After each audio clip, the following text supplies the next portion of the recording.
Welcome, everybody, to the daily dose of Be the Cause of Life on Purpose. We're working with the word civility today.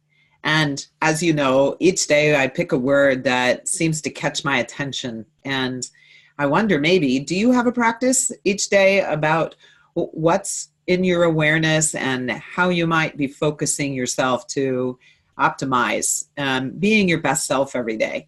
That's part of what we're up to here, is sharing some inspiration and a practice for how to awaken the leader within and provide yourself with a little bit of extra lift in the way that you navigate your day. Happens to be Friday today, and where I live in the Pacific Northwest, it happens to be snowing today, which is quite unusual. We live very close to the water, and it only is an event that happens a couple of times during the winter.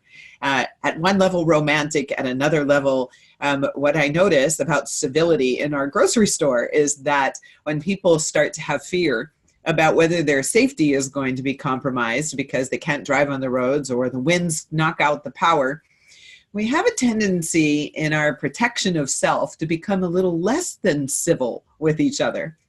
And of course, for many people, that's how civility shows up. It's in its absence that it tends to be in our awareness. And what I wanted to invite us to look at is, what is the way in which our value system is guiding us in our choices about how we show up all the time? What does it mean to live in civil society as something that's other than a rule book, or perhaps maybe even the law?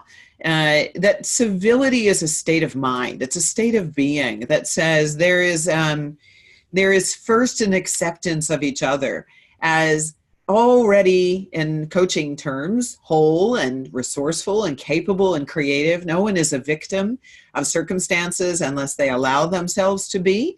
That when we can pay attention and really take our time to be thoughtful about the way in which we move toward a relationship, a person, a place, a thing, a situation we find ourselves in, we can always make good choices for ourselves without it being about a win-lose. In order for me to stay safe, I need to take away from somebody else, rather than to look at, I want to be safe, others want to be safe, how do we be safe together? It's a very different conversation. And civility is really something that is at its roots about how do we be community together. And interesting to me anyway is that this is exactly the territory that I'm navigating inside of organizations all the time. The cost of incivility in the workplace. And don't make this a big, huge deal. I'm not really talking about the scandals. I'm talking about in everyday conversation, the acts of incivility from a boss to a subordinate cost organizations hundreds of millions of dollars. And unfortunately, we don't track this on a balance sheet anywhere. It's kind of invisible because it's in the climate and the culture. And this is the reason why it's worthy of some attention. So maybe as simple as always using sports metaphors, and there are people on the team for whom sports isn't a metaphor that resonates. And the boss who says, unless you like my team, you're not in the in crowd. Even the fact that there can be divisiveness about the worthiness of someone's contribution on a team based on whether they have affinity for the thing that I have affinity to. And we don't realize that we're being incivil with each other in these small ways. And then when you compound those into something more urgent, like the habits of pointing out gender differences or racial differences, things that are much more charged, and yet they happen in really subtle ways. So civility is worthy of our attention. And what I would invite you to practice for today, just notice in everyday conversation where incivility is showing up, and ask yourself, I wonder what that person is afraid of. What are they protecting? And the civil thing to do is to check in and say, what's up for you, right? What could we do here to have this be a little bit more harmonious? I don't personally believe anybody gets up in the morning and decides to be incivil or to be dismissive of other people in any way.